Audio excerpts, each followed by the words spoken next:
Bien, vamos a comenzar la clase teórica de cristalino.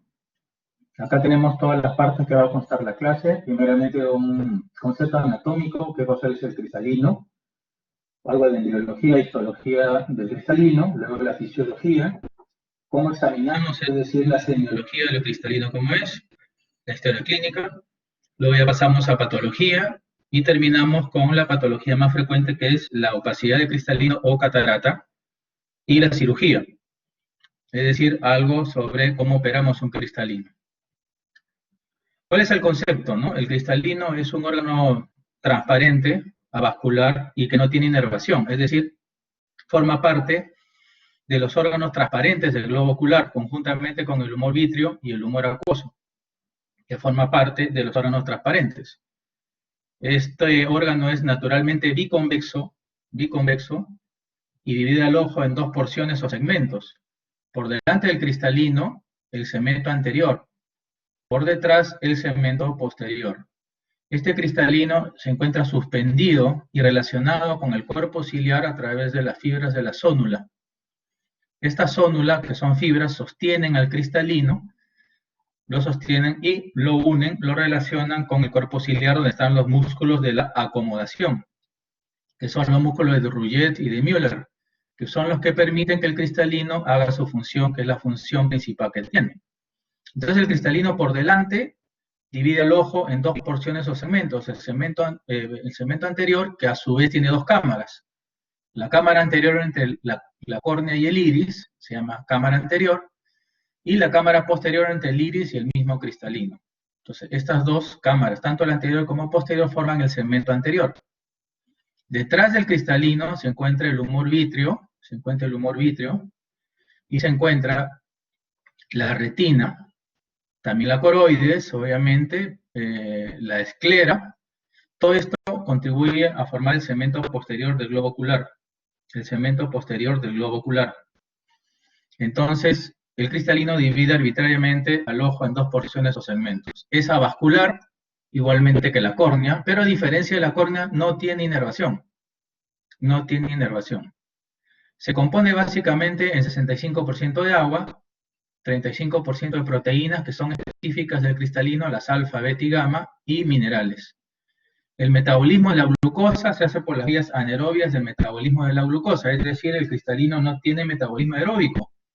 Por lo tanto, cualquier alteración de este metabolismo conduce a una alteración o una opacidad del órgano. Entonces, si nosotros tenemos un cristalino normal, este va a ser transparente. Pero si tenemos alguna dificultad en el metabolismo de la glucosa, el cristalino obviamente se va a alterar o podría opacificarse. Por eso los diabéticos, por ejemplo, también tienen problemas a nivel de la transparencia del cristalino. Embriológicamente es un derivado ectodérmico, como ven ustedes acá en esta diapositiva. Tiene las diferentes etapas de formación del cristalino. Tenemos la placoda, la fosita, la vesícula y la vesícula tardía. Esto hace de que el cristalino histológicamente tenga un epitelio anterior, posterior no lo tiene.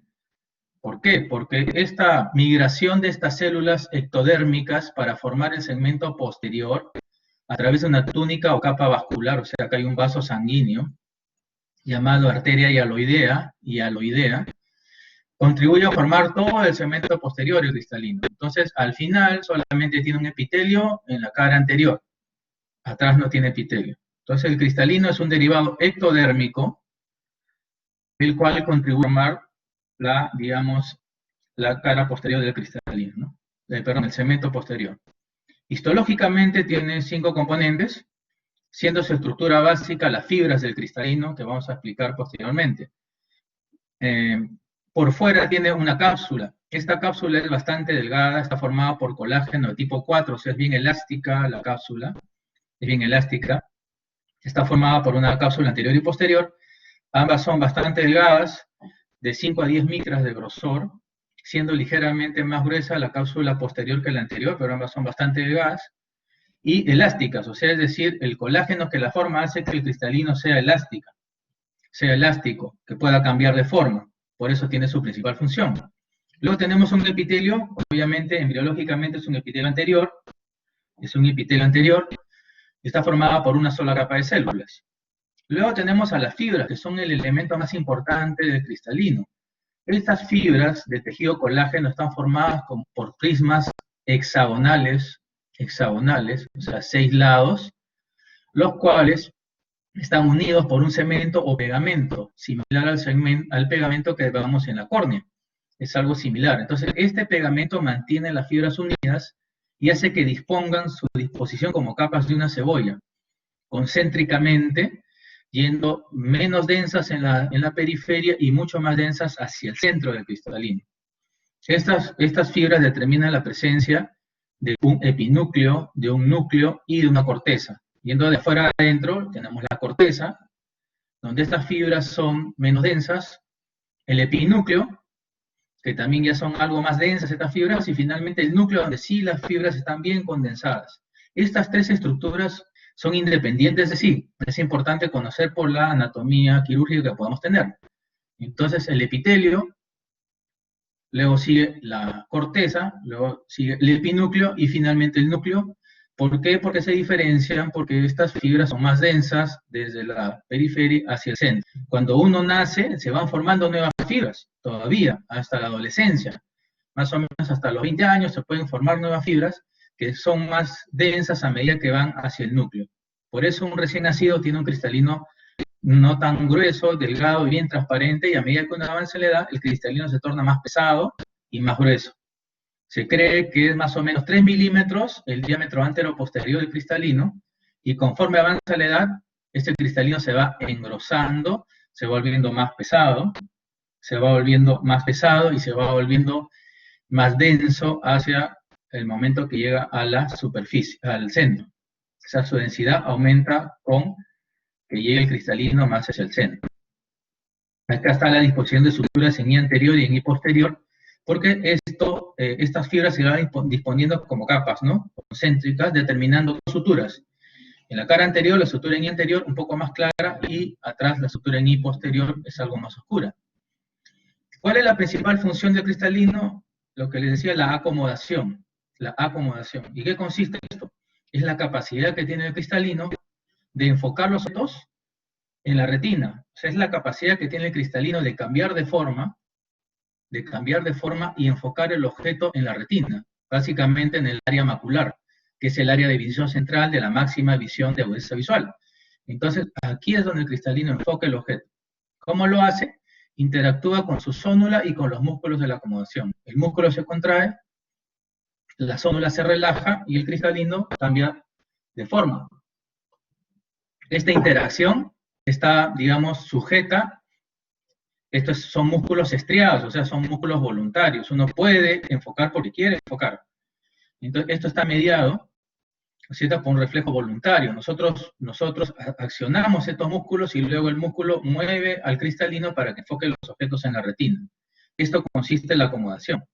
Este fenómeno es muy alto en la infancia. Uno nace con alto poder acomodativo de varias dioptrías, pero posteriormente con la edad se va perdiendo esta capacidad acomodativa. Esta zónula se va también volviendo fibrótica, los músculos también de la acción, el cristalino es más tieso, más pesado. Esto se denomina presbicia, la pérdida de la acomodación de objetos cercanos por la edad, causado justamente por la esclerosis del cristalino, por la esclerosis de los músculos, etcétera, etcétera, ¿no? Entonces, esos son fenómenos de la edad. ¿Cómo examinamos un cristalino? Con esta linterna simplemente vemos que es transparente, o sea, es decir, no hay ninguna opacidad. Igualmente con la lámpara de hendidura o la biomicroscopía podemos ver si el cristalino está opaco o no. Está opaco o no. Entonces, eso es lo que vamos a ver. Eso lo hacemos con la lámpara de hendidura. Con la oftalmoscopía directa vamos a ver un reflejo rojo. Es decir, si nosotros iluminamos directamente con nuestro oftalmoscopio, vamos a ver un reflejo rojo porque el órgano es transparente. Esto de ahí es algo normal. Si nosotros con el fondo de ojo, la oftalmoscopía directa, no vemos algo, digamos, claro, entonces obviamente vamos a tener algún problema. Eso ya no es normal. Ya no va a haber reflejo rojo en la oftalmoscopía directa con el oftalmoscopio, ¿no es cierto? Esto de ahí es lo normal, ¿no? Refracción. El cristalino es el segundo órgano refractivo del globo ocular. ¿Y cuál es el primero? Es la córnea. Con un promedio de 43 dioptrías, el cristalino tiene en promedio 20 dioptrías de valor promedio, en valor dióptrico. Este cristalino tenemos que analizarlo con una ecografía y una biometría, que son, digamos, exámenes que utilizan el láser ecográfico, las ondas ecográficas, en modo A lineal y en modo B bidimensional, modo uni y bidimensional, para poder encontrar los valores de la biometría, que son los valores de las medidas del ojo. Biometría significa las medidas del ojo. Entonces, con eso vamos a encontrar la medida del cristalino que vamos a analizar. Si tenemos un cristalino de 20 dioptrías, digamos, es un cristalino normal, ¿no es cierto? Sería un cristalino refractivamente normal. Por ejemplo, si tenemos un cristalino de menos de 20, hablamos de un cristalino débil, este es un paciente de tipo miope, tipo de trastornos miópicos de refracción. En cambio, si tenemos un cristalino de alto poder, por ejemplo, 23, 24 dioptrías, estamos hablando de un hipermetro. Entonces, si nosotros queremos examinar un cristalino, tenemos que hacerle una ecografía modo A para encontrar el valor de dioptrías de ese cristalino, y modo B para hallar en forma bidimensional cualquier alteración en su superficie, en sus diámetros, etc. Por ejemplo, esta es una ecografía modo B, normal, donde estamos apreciando la córnea hacia el lado derecho y el cristalino hacia el lado izquierdo, ¿no? Esto es lo normal. En cambio acá, por ejemplo, encontramos una córnea patológica desde el punto de vista ecográfico, ¿no? Tenemos la córnea al lado derecho y el cristalino mismo que observamos ahí es una curvatura posterior anómala. Hay una curvatura posterior anómala, que esto se observa en un síndrome que vamos a ver posteriormente, ¿no? Entonces, cristalino normal, ¿no es cierto? Y cristalino patológico. Cristalino patológico. Acá, por ejemplo, también tenemos una opacidad de cristalino. Tenemos una opacidad de cristalino en una ecografía ya patológica, como vemos, ¿no es cierto? Acá el núcleo no está tan opacificado, el epitelio está acá, y esta banda blanca que ven corresponde a una opacidad a nivel de la corteza del cristalino, ¿no? Entonces acá tenemos la patología. Tenemos la patología del cristalino que no es catarata. ¿No? Entonces tenemos las anomalías de formación, de tamaño y forma y de posición. De formación, la ausencia congénita, o sea, la faquia. Cristalino en griego es faco, entonces la ausencia congénita, la afaquia. La ausencia por degeneración o la absorción, y el coloboma, que es una formación en parte, ¿no? O sea, se forma, pero hay una parte que falta formar. Esto se denomina coloboma cristaliniano. Las anomalías de tamaño y forma. Tenemos un cristalino pequeño, síndrome Marchesani, esferofáquico, o sea, un cristalino no biconvexo, sino como una esferita, síndrome Marchesani. Lenticono anterior, síndrome de Alport. O sea, lenticono anterior significa curvatura anómala. Síndrome de Alport, curvatura posterior anómala, síndrome de Lowe. Son alteraciones del tamaño y forma de un cristalino. Y tenemos las anomalías de posición de un cristalino, o sea, un cristalino bien formado, de tamaño y forma normal, pero mal posicionado. Entonces tenemos la imagen de luxación superior, la imagen en sunrise o sol saliente, que se observa en síndrome de Marfan, la imagen en sol poniente o sunset en homocistinuria, y la luxación anterior, síndrome de Bell-Marchesani. De estas tres, la más común, la más frecuente, la primera, el síndrome de Marfan. Ustedes ya saben fenotípicamente cómo se presenta, y a nivel oftalmológico, en luxación del cristalino hacia arriba, eso es síndrome de Marfan. Por ejemplo, ese es un síndrome Marchesani, para que vean un cristalino redondo y pequeño, que no llega hasta contactar hacia arriba la zónula. Este es un síndrome de Alport con curvatura anterior anómala y lesiones en retina hipopigmentadas, síndrome de Alport. Síndrome de Lowe, cuando es la curvatura posterior anómala, esta es una ecografía, modo B. Entonces, ¿cómo sospechamos de pacientes recién nacidos o lactantes que tienen, primeramente, que no ven bien, que tienen estrabismos, que tienen problemas de visión desde muy pequeños? Le hacemos un estudio, un examen, encontramos la curvatura posterior anómala, síndrome de Lowe, una alteración metabólica. Este es el famoso síndrome Marfan. Acá este es un artefacto, pero se ve el borde del cristalino hacia arriba, ¿no? Entonces, una imagen en sunrise o sol sale en el síndrome Marfan. Por el contrario, esta es una imagen en sol poniente, la homocistinuria, ¿no? Una imagen de un cristalino luzado hacia abajo. Este es un artefacto de la lámpara hendidura, la fotografía, pero acá se da una luxación del cristalino hacia abajo. Esto es una homocistinuria, que también es una alteración de tipo metabólica, ¿no? También tenemos una miscelánea a nivel,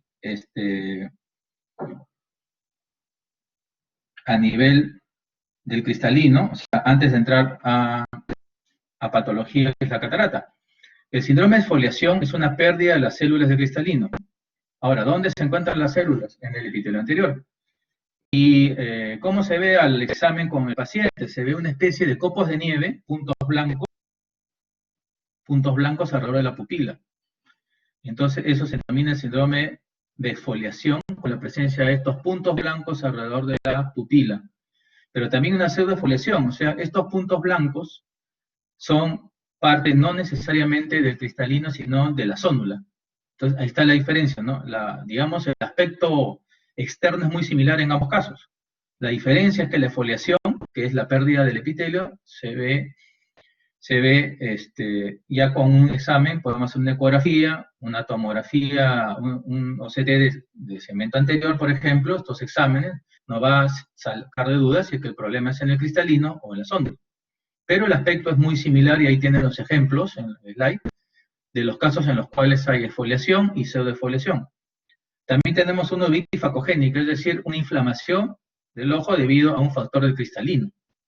O sea, las proteínas alfa, beta y gamma que tenemos específicas del cristalino se comportan como antígenos, se meten cataratas muy maduras, y eso ocasiona que se forme una inflamación, fenómenos inflamatorios en todo el segmento anterior y a veces el segmento posterior. También tenemos glaucoma, es decir, obstrucción del fluido del humor acuoso, aumento de la presión ocular por causa de un cristalino, por ejemplo, o una catarata hinchada tumefacta que obstruye, por anatomía, ustedes saben, obstruye, está cerca de la cara posterior del iris y se pega al iris, entonces no deja fluir al humor acuoso. Entonces aumenta la presión ocular. También puede haber un glaucoma agudo por un cristalino, ¿no es cierto? También el glaucoma agudo es una enfermedad, una emergencia oftalmológica, ¿no es cierto?, que tenemos que resolver rápidamente por aumento brusco de la presión ocular. Entonces tenemos que ver que en este caso sería por una invasión del trabéculo, que es donde drena este humor acuoso, por macrófagos provenientes del cristalino. Entonces hay uveitis y glaucoma producidos por un cristalino patológico. Bueno, finalmente tenemos la catarata, que es digamos, la patología más importante, más frecuente del cristalino. Por definición, ¿qué cosa es? Es la obstrucción del cristalino, es la opacidad, perdón, del cristalino. Toda opacidad denominamos catarata. Es la primera causa de ceguera a nivel del territorio del mundo, y sigue siendo la primera causa. En los países desarrollados, en algunos países ya es la segunda causa, siendo superada por otras como el glaucoma en algunos países y la degeneración de la mácula por la edad en otros países. En el Perú, pero haciendo un resumen mundial, digamos, de todas las causas, sigue siendo la primera causa de ceguera. En el Perú, sigue siendo la primera por muy lejos de ceguera. Ustedes saben que ceguera ya no hablamos de percepción de luz o no percepción, sino de menos de 20/400 de agudeza visual. Entonces, todo ese conjunto de pacientes que ven menos de 20/400 de agudeza visual, ya los podemos catalogar como ciegos. La principal causa en el Perú sigue siendo la catarata. Y de todas las cataratas vamos a ver cuál es la más frecuente. Obviamente la catarata de los ancianos, la catarata senil, es por lejos la más frecuente y en consecuencia es la primera causa de ceguera en el Perú y en el mundo. Se dice que existen en el Perú casi 80.000 ciegos por catarata, de los cuales más de 40.000 están en Lima, de los cuales operan más o menos, nuestra tasa de cirugías está entre 2.000 a 3.000 cirugías al año, a nivel del Ministerio de Salud, ¿no? Probablemente el seguro contribuya y también los entes particulares, ¿no? Las clínicas, pero aún así estamos en déficit. Se cree que más o menos solamente operamos un 30% de las cataratas y el resto se quedan sin operar.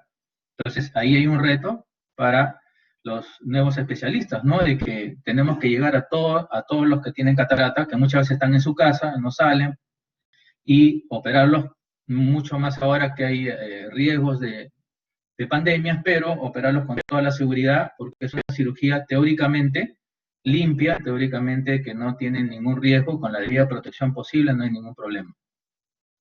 De etiopatogenia. ¿Por qué se forma una catarata en general? Hablando de todas las causas, ¿qué sucede con las proteínas alfa, beta y gamma del cristalino? Estas proteínas. Lo que se hidrolizan y se aglutinan, es decir, se generan las proteínas específicas alfa, beta y gamma del cristalino por diversos factores. ¿Cuál es lo más común? El aumento de los radicales libres que ocurren por la edad. Entonces hay aumento de radicales libres, ¿no es cierto? Hay degeneración, estos radicales atacan las proteínas y al no ser fijados, no hay un sistema especial para fijar estos radicales libres, la hidrolizan y aglutinan las proteínas. Y estas proteínas se tornan opacas cuando se hidrolizan y se aglutinan. Por ejemplo, ahí tenemos una catarata, en este caso senil, que es la más frecuente, una cataratura blanca, ¿no? Vamos a ver después cuáles son los dos días que recorre una catarata madura. Esta es una madura blanquecina o lechosa, que le llaman también.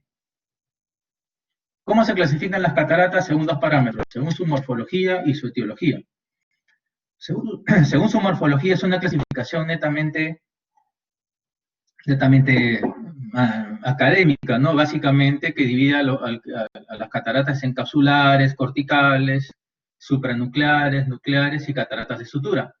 Esta clasificación es académica y nos permite ver, por ejemplo, en un esquema, ¿no? Cómo se ve una catarata subcapsular, supranuclear, nuclear en forma de cuñas, nuclear en forma de láminas, cataratas de sutura y nuclear propiamente dicha. Es de acuerdo a cómo vamos al paciente, por ejemplo, acá en una lámpara y el paciente dilatado. Por ejemplo, una fotografía con una catarata de sutura, o sea, la Y solamente opacificada, una cortical con presencia de cuñas grandes, una nuclear, aquí este es un artefacto, una nuclear con sutura, esto también se ve en un paciente con la lámpara hendidura, y básicamente la clasificación, digamos, clínica, la clasificación etiológica es la que más usamos, y clasifican a las cataratas en congénitas y adquiridas. Las cataratas congénitas, ahí tenemos las causas más importantes de la catarata congénita. La infección materna, por ejemplo, rubiola, no excluimos a la toxoplasmosis, al citomegalovirus, al herpes virus, al virus VIH, pero la más común es la catarata por rubiola, por infección transmitida a la madre, al feto. Las metabólicas también no son tan frecuentes, la galactosemia, como les decía, el síndrome de Love, los defectos cromosómicos por el síndrome de Down, las trisomías, la trisomía 21, que es el síndrome de Down, también ocasiona cataratas congénitas. La anomalía de Peter que vemos en la córnea es una anomalía corneal que tiene una triada, ¿no? La presencia de opacidad de la córnea o leucoma o opacidad corneal, tenemos sinequias anteriores y catarata, ¿no? Esa es la triada de la anomalía o síndrome de Peter. Y después traumatismo durante el parto, que obviamente no es una catarata congénita, pero se presenta en un recién nacido, hay que saber diferenciar, pero son muy similares el aspecto, ¿no? Este es un traumatismo generalmente en partos distóxicos, o sea, cesáreas, forces, vacuum o malas maneras durante el parto vaginal. Se clasifican en anteriores, centrales, posteriores y difusas. Se clasifican según su localización. Las difusas o membranosas son las más frecuentes. Las difusas y membranosas son las más frecuentes de todas, ¿no?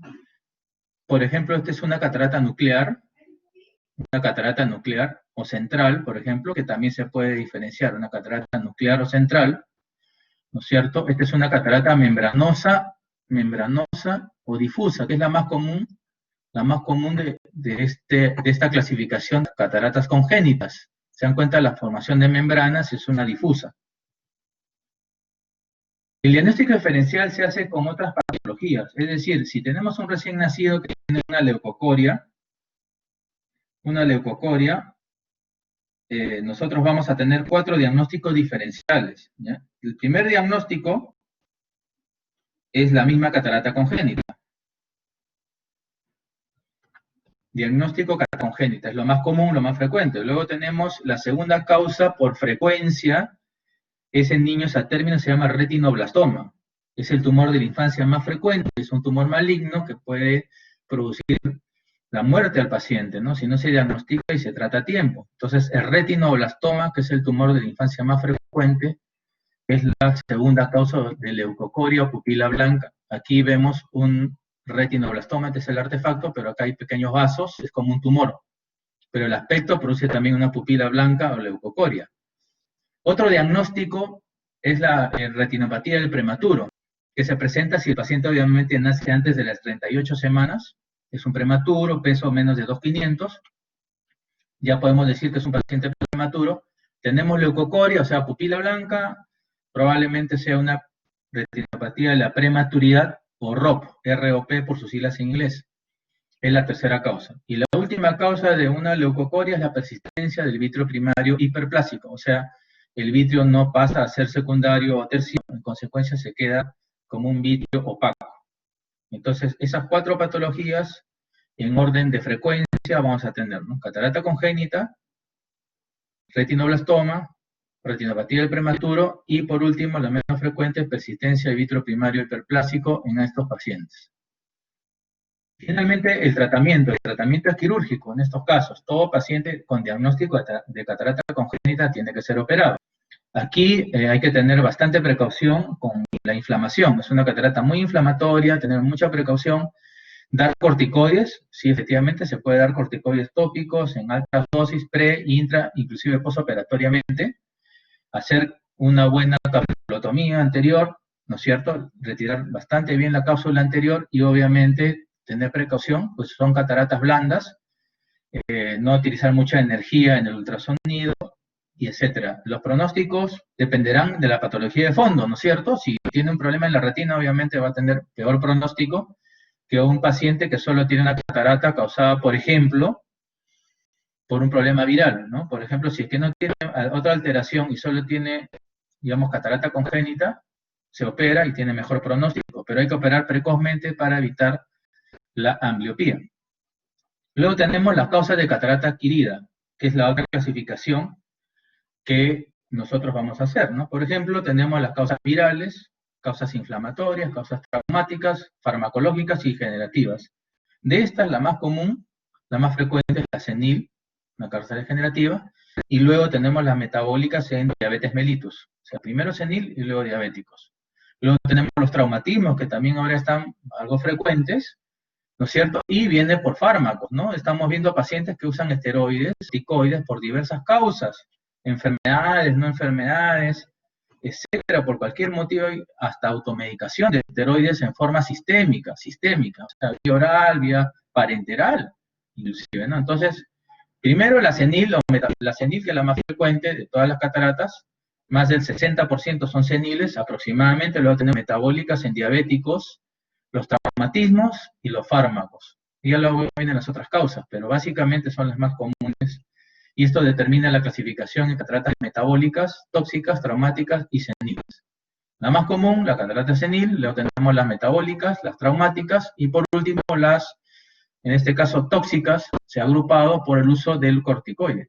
Mucho cuidado entonces con el uso de la prednisona, la dexametasona, que son muchas veces automedicadas, parenteralmente con la betametasona, con los corticoides de depósito, porque estos justamente son los que ocasionan lamentablemente la aparición de una catarata tóxica. La catarata senil es la más frecuente de todas las cataratas, es la que vamos a encontrar a diario en nuestra consulta. En el Hospital Hipólito Unanue es la segunda causa de consulta a nivel de consultorio externo. Entonces, vean ustedes, la primera causa es trastornos de la refracción, la segunda causa es cataratas. Entonces, vamos a tener siempre pacientes con diversos tipos de cataratas, sobre todo las seniles, que tienen que ser operados. Esto va de acuerdo a su agudeza visual. Digamos, la leve es generalmente menor a 20/70 agudeza visual. La moderada es de 20/70 a 20/200. La madura puede ir ya de menos de 20/200 a 20/400 o cuentadedos, y la hipermadura generalmente es PL y movimiento de mano. Estas agudezas visuales van, como se dan cuenta, progresivamente. Muchos de ellos mejoran con estenopeico, en las leves o las moderadas pueden mejorar inclusive con estenopeico. Por ejemplo, un paciente con 20/100 puede mejorar con el estenopeico a 20/50 o 20/40, pero ya no va a mejorar más a 20/20. Entonces, ahí hay que considerar la posibilidad de operarlo para que esta cirugía haga que el paciente llegue, en lo mejor de los casos, a 20/20 o a 20/25. Entonces, muchas veces la agudeza visual determina el tipo de catarata, pero el examen clínico también.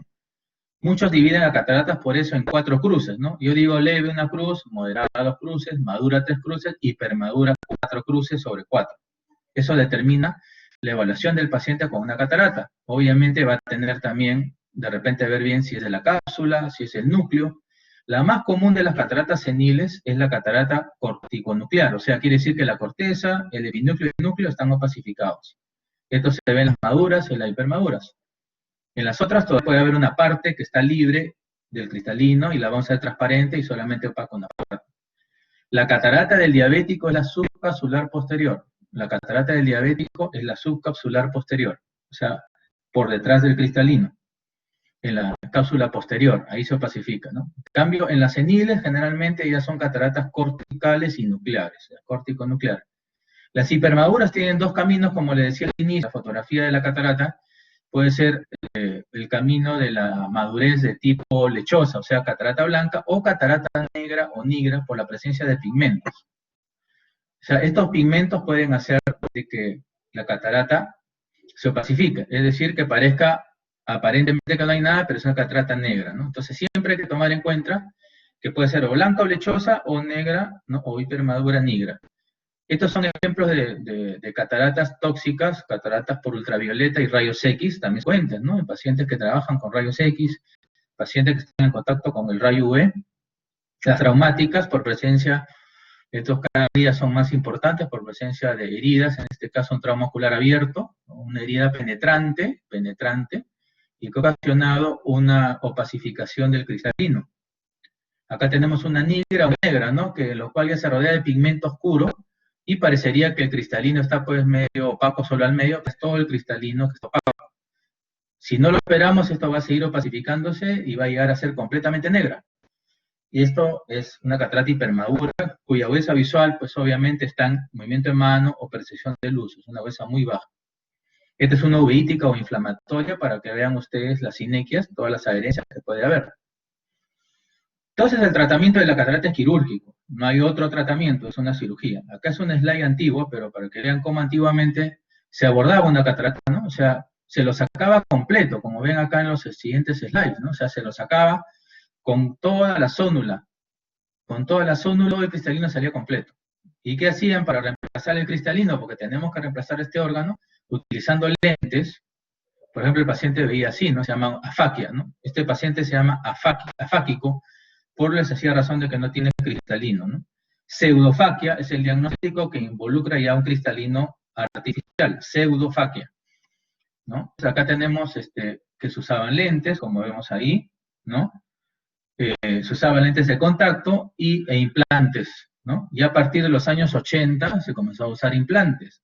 Primero eran de cámara anterior y luego eran de cámara posterior, es decir, colocados acá en el centro, en el cristalino. Entonces, actualmente se sigue poniendo lentes intraoculares, sí se sigue poniendo lentes intraoculares, pero en la bolsa o saco capsular. En la bolsa o saco capsular. ¿Qué hacemos con la cirugía actualmente? Tenemos 2 técnicas. Tenemos 2 técnicas. La principal técnica, la que todavía se sigue usando, es la técnica extracapsular, o la extracción extracapsular. Esta es la intra ya no se usa. Es una técnica que utilizaba una sustancia que disolvía la zónula y sacaba un cristalino completo. La extracapsular, ya lo que hacemos es extraer el cristalino menos la cápsula posterior y parte del anterior, ¿no es cierto? Y la facoemulsificación con lente intraocular, que utilizamos energía ultrasónica para disolver tanto el núcleo como el epinúcleo y la corteza. Lo separamos esos 3 órganos y lo facoemulsificamos, sobre todo el núcleo, que es lo que vamos a emulsificar. En ambos casos, colocamos un lente intraocular en la bolsa o saco capsular. La técnica puede ser simple, puede ser combinada con cirugía de glaucoma, porque puede haber numerosas complicaciones que vamos a describir. Entonces, ¿qué hacemos con la técnica extracapsular?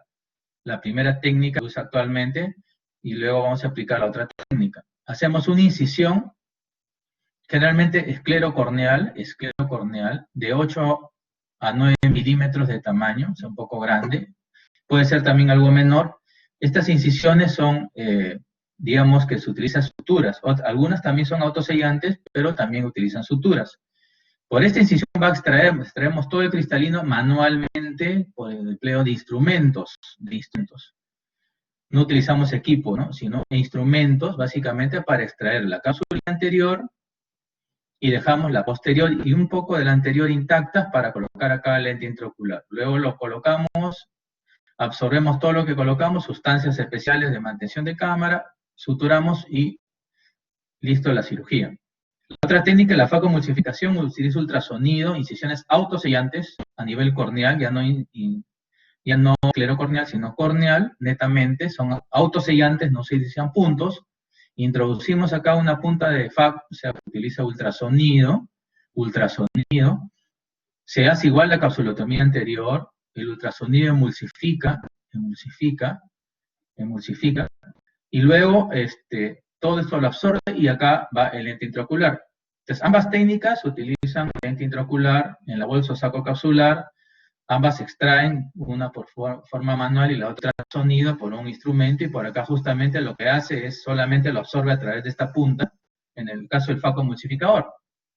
Entonces, esto abrevia las cirugías, etcétera, etcétera, pero siempre con los cuidados quirúrgicos. Debido a eso han surgido algunas complicaciones, ¿no es cierto?, de la cirugía. Por ejemplo, esta es una cirugía extracapsular. Se coloca generalmente 5 puntos o máximo 6 en la herida operatoria, ¿cierto? Acá ha habido una pequeña ruptura de uno de los puntos. Acá hay que entrar y volverlo a cerrar porque acá ha habido pérdida de la cámara anterior, un poco de inflamación. Son complicaciones que pueden presentarse en el posoperatorio. La complicación más grave en el posoperatorio se denomina endoftalmitis. Y la endoftalmitis sí, lamentablemente produce pérdida del órgano, pérdida del ojo. ¿Por qué? Porque se introduce un microorganismo, generalmente una bacteria, y la bacteria pues se introduce a nivel de estas heridas que pueden estar abiertas. Entonces acá el riesgo de endoftalmitis es alto. Entonces la complicación más severa, más devastadora es la endoftalmitis. ¿Cómo prevenimos la endoftalmitis? Mediante el uso de iodopovidona en el preoperatorio. Colocamos iodopovidona al 2% en una solución, lo enjuagamos bien, y es la mejor profilaxis preoperatoria, mejor que los antibióticos. Entonces, prevenimos la endoftalmitis, que es la complicación más devastadora, sobre todo en el postoperatorio. En el intraoperatorio es la ruptura de la cápsula posterior, es decir, que esta cápsula se nos rompa, la posterior. ¿Y qué sucede? Tenemos pérdida de vitrio, o sea, a través de la cápsula posterior rota, detrás está el vitrio, y obviamente este vitrio se viene hacia la cámara anterior. Aquí, por ejemplo, ha habido una ruptura de cápsula posterior en este paciente, se ha roto la posterior, se ha podido colocar el lente suspendiéndolo con una técnica especial, relacionándola a la esclera, pero aquí lamentablemente, como se ha perdido vitrio, el vitrio ha empujado a la herida operatoria, no ha podido librar todo el vitrio porque hay que hacerle una buena limpieza acá del vitrio que se viene hacia adelante. No han limpiado bien, entonces aquí en estos puntos cruz que ha hecho el cirujano al final se ha provocado una, en este caso cuando es pérdida de parte del contenido por herida, se denomina, a diferencia de la hernia, se denomina eventración, es el nombre, eventración. En este caso había una eventración del iris a través de la herida operatoria, y en consecuencia hay que entrar de nuevo a reponer el iris, limpiar bien todo el vitrio y tratar de reponer la herida operatoria. Esta es otra complicación en otra extracapsular, por ejemplo, con sus 5 puntos, muy bien todo, pero ha sangrado un vaso y hay un ifema o hipema, es decir, la presencia de sangre en la cámara anterior. Esta es otra de las complicaciones en el postoperatorio inmediato que podemos tener. Entonces, no olvidar, la complicación más severa de una cirugía de catarata, sea facomulsificación, sea extracapsular, es la endoftalmitis. Entonces, tenemos nosotros que prevenir esa endoftalmitis siempre con nuestras medidas de protección. Eso sería todo por la clase de hoy día. ¿Alguna duda, alguna pregunta? Pueden hacerla por el chat y les vamos a contestar. Cualquier duda o pregunta pueden hacerla por el chat y les vamos a contestar inmediatamente, ¿no? ¿Alguna duda, una pregunta, una observación? Ya tenemos 45 alumnos en la clase.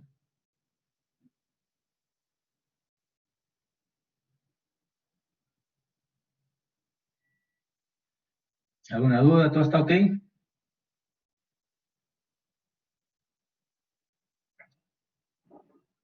Greti, Rodrigo, Eduardo, ¿están bien? ¿Todo ok?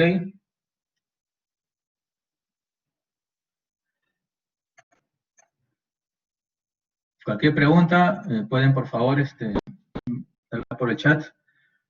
Rodrigo, muy bien. Greti también, ¿todo ok? Ya. Eduardo, ¿por dónde anda? Entonces, pueden revisar, hay unos live de videos donde son muy didácticos para explicarles cuál es la técnica quirúrgica y sobre todo que lo explican por partes, porque uno tiene que entender por qué hacen una otra cosa, cuál es el motivo por el cual se hace la capsulotomía, todas esas partes es importante revisarlas ¿no? Bueno, si no hay si hay preguntas ya pueden retirarse, pero por favor en el chat coloquen para registrar su asistencia la palabra presente y ya se pueden retirar.